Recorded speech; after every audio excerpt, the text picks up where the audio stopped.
বিসমিল্লাহির রহমানির রহিম। Banasree Aftabnagar press club কর্তৃক আয়োজিত পরিচ্ছন্ন কর্মসূচির আমাদের মাঝে উপস্থিত হয়েছেন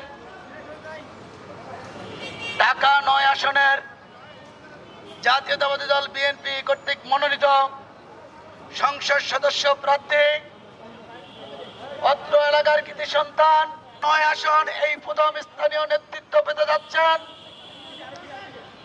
আমরা আমাদের প্রিয় নেতাকে পেয়ে অত্যন্ত আনন্দিত এবং গর্বিত। প্রিয় নেতৃবৃন্দ, বনশ্রী আফতাবনগরে সমাজের প্রথম শ্রেণীর লোকের বসবাস, সুশিক্ষিত এবং মধ্যবিত্ত লোকের বসবাস। আমরা দেখতে পেলাম বনশ্রী এলাকায় বর্তমানে বসবাস অনুপযোগী হয়ে পড়েছে।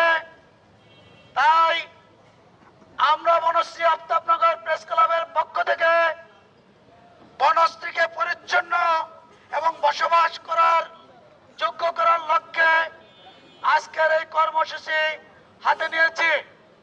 আশা করি আগামী জাতীয় সংসদ নির্বাচনে হাবিব ভাই এমপি হলে ঢাকা ৯ আসনের নাগরিক তাদের নাগরিক অধিকার বুঝে পাবে।